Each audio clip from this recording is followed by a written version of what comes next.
Please ask me if you're curious. So the episode starts out with Team Guy pulling up on Hinata training when Naruto wants to join them. What's cooking, everybody?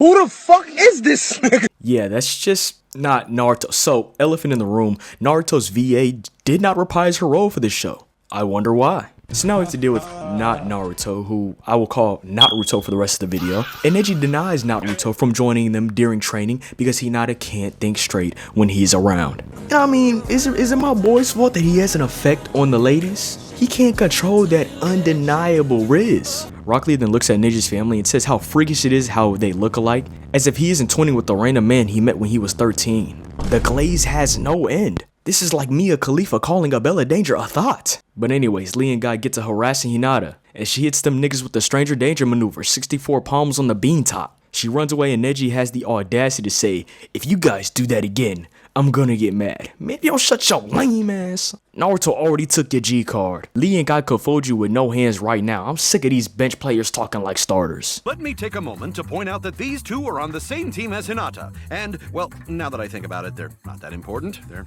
pretty minor characters, actually. Excuse me? Oh nah, these niggas pull up and they already getting roasted by the narrator. Y'all are frauds. So everyone agrees to help Hinata start training, and she asks is it gonna be a 6-on-1. And I'm not gonna lie, Kiba, fight back because she's worried about Akamaru, not yo ass. You were defeated by a passing of gas, you human level. So after a lot of dilly-dallying and Akamaru pissing on Hinata, Rock Lee gets to the real focal point of the episode, that being Hinata's fear of Naruto. So everyone proceeds to dress up as Naruto, and my only question is, where did they buy these fits on such short notice? And we cut over to Neji. This nigga has PTSD, post-traumatic smoke disorder. So he sends all the Narutos flying Hinata's way and gives her the ultimate CTE. Heard that Chris Benoit theme start playing. The Hyuga clan better get to skedaddling. Anyways, Hinata runs away because she's tired of all these frauds trying to teach her how to be a good ninja. However, a gang of bandits were watching them training the whole time and found out her weakness was Naruto. So they dress up as Naruto to jump Hinata. And I'm not gonna lie, man, my nigga Naruto out here setting trends. Everyone said the fit was ass, but the whole time he knew you ain't gotta like it cause the hood gon' love it. And even though there were only like 4 goons at the beginning, Hinata ends up defeating 10. So I think they just spawned in. I don't even know where they came from.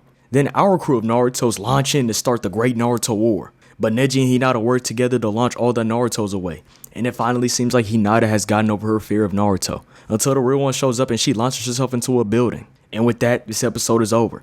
And you know what? It's great that Neji and Hinata get along now. I mean, that was probably the second best fight of the Chunin exams right there. But we all know what the first was. And you might be wondering how this show treats Gaara. Well, we start off with Team Guy headed to the Sand Village to help them with bandits that have been terrorizing the village. And my question is, what the fuck is the Kazekage doing? He can't deal with some bandits? Lee tries to greet Gaara, but he ignores him. But anywho. And the centerpiece of this episode is set, the rivalry of Rock Lee and Gaara. We all know what happened during the Chunin exams, and it's a shame Lee never got his get back. And actually, Gaara had to bail him out a couple times on other occasions, so really, he was just showing him who's daddy. This episode boils down to everyone trying to get Lee and Gaara to get along, while Gaara aggressively ignores him. Lee even tried laying a smooch on him, but Tamari played masterful defense, truly putting up a Kawhi Leonard performance. Let me find out Lee and Gaara are just Naruto and Sasuke without a kiss. But this episode is cool and all, carried by Guy being Guy. But there's a much bigger elephant in the room that needs to be addressed, which takes us to episode 36A.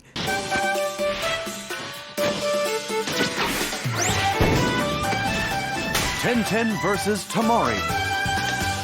I wanna get ninja all love, love, love, love, love, love. I wanna get ninja all love, love, love, love, love, love. In this episode, we address the budding rivalry between Neji and Kankuro. I am Kankuro. I wear black. And you're the Byakugan Master Neji. Black versus white. Bigger than black and white. It's a problem with the whole way of life. Oh shit, gang, I didn't know Kankuro supported BLM like that. My fault, gang. I ain't know you was chill like that. And of course, Neji had some white supremacists. I was always suspicious of him.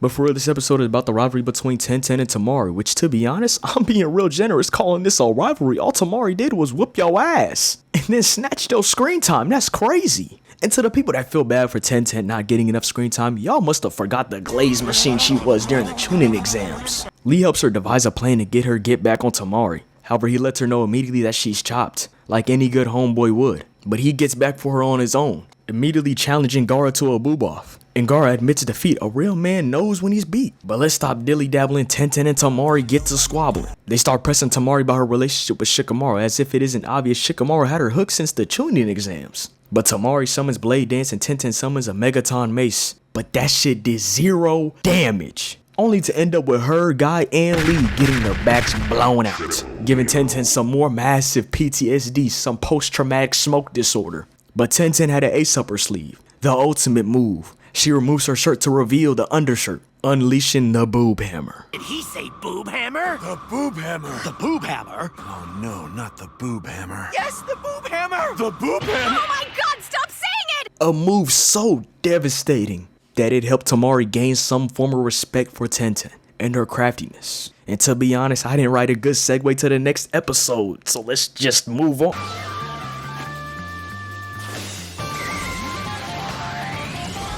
Win Lady Tsunade's heart. This episode is all about Riz. Who in the Leaf Village has more game? Choji, Neji, Rock Lee, or Naruto? To start off, we gotta showcase the fits, and that boy Choji out here stunning on these hoes. Turns out Shikamaru found this fit in a double XL, a W wingman, no cap. I've never seen an assist so beautiful. But Neji stands up to show off his traditional fit, and Tsunade immediately gets the clown in his ass. Your barbecue, boy. Sunday school special shirt ass, boy. Your ass is like an exotic cricket, your little ugly ass, boy. Tap dancing frog looking ass, boy. And you out here with them roses are red, violets are blue. My booty stank. How about you, fat pants ass, boy? And your ass got alligator tail on them bitches, boy. Them bitches got designated snake skin on them bitches, boy. My mama, boy, your ass out here dressed like a gangbanging Christian, your little ugly ass, boy. Little head ass, wet kneecap head ass, well-polished elbow head ass, boy. Sophisticated thumb head ass, boy. You ugly as hell on my mama, boy. Naruto was just butt-ass naked and Lee dressed up like a ladybug for some reason. Now we moving on to the pickup lines. That boy Choji keeps it short and sweet. Let's go to this bakery and get some cake. And Shikamaru's explanation of how they got to this point just shows how brilliant he truly is. I figured Choji would suggest getting beef barbecue. You're not that far off, actually. His first instinct was to buy all you barbecue tickets, but then I started thinking about it. First, I entered a talent contest. Wait, you've gone off track. What does any of this have to do with food? I had my debut, got popular, and then got the street in front of the barbecue place closed off with all my shows. You did a surprise concert? Since the restaurant couldn't get supplies, they had to close for a day, and Choji had no choice but to go to the bakery next door instead.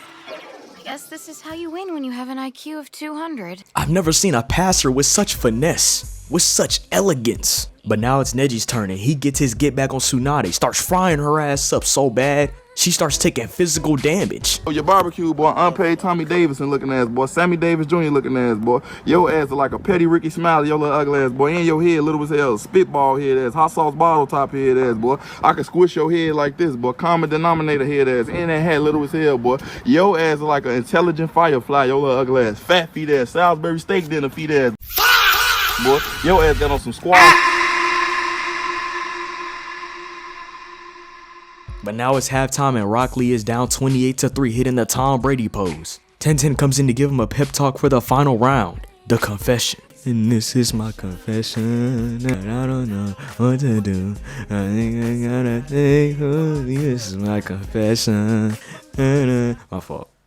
And after being motivated by Tenten, let's see how he fares. So Choji starts off with a clean confession, however, this nigga breath smell like dookie chips. So he's immediately eliminated. Apparently Shikamaru was too lazy to tell this nigga to brush his teeth. Neji steps up and showcases his family portrait with her edited in it. And real quick, flag on the play, offsides on the defense. You doing too much, gang. You haven't even secured the ring. You gotta relax. Now it's Naruto's turn and he shows her the crib. And that shit's so dirty, she starts cleaning up around here. It's just so unbelievably messy. But her cleaning up ended up being the worst decision she could have possibly made. She ends up picking up Naruto's crusted old sock. Yeah, that sock's seen some things. Lee then barters in to take Tsunade from Naruto. And I'm not gonna lie, there are several flags on this plate, but I'm just gonna move on. Cause if I pointed them all out, we'd be here for 1 hour. Tenten comes in and shuts everything down, and in the end, she is named the rizziest man in the Leaf Village, leading us to our final episode for today's video.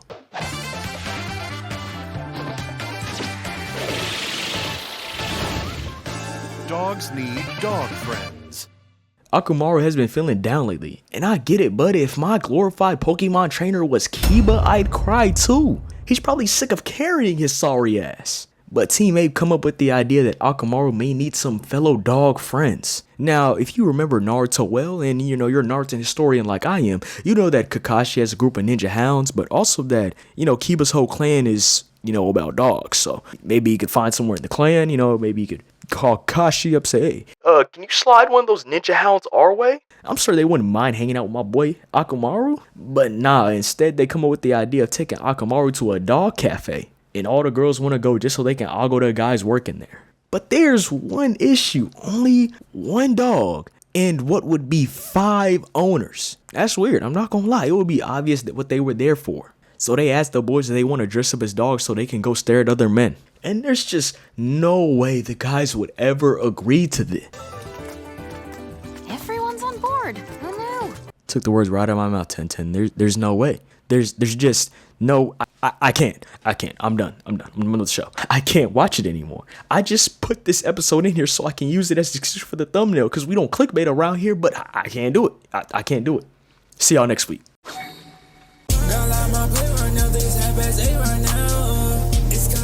What's up, y'all? I wanted to ask y'all what y'all thought about the new style real quick. Not only just style of video, but hey, I'm trying out a new style of outro. Not a lot of people watch the outros, I know that. So if you got this far, you know, comment Goon Squad down below. Quick updates on the Patreon and channel membership. Channel memberships are back up. However, I am updating them and I am, you know, changing around a few things so they can be more in line with the Patreon. But the Patreon and channel memberships basically gonna be the same thing. So you can, you know, subscribe to either or. You know, that'll be fine. I really don't care. Most importantly, the Discord server. We're getting live in there, all right? We're trying to be more active in there. We need more members. So if you want to be a member in the Discord, hit the link down below. Don't forget to leave a like on the video, subscribe, comment down below your favorite part of the video. And I don't have many things else to say, so with that, it's your boy Printer14, and I'm signing out. Love nobody cause my heart's a frail. Bitch, I'm a prodigy, who the fuck stopping me? Both on ears, they both got a lot of me. If she look top me, black as a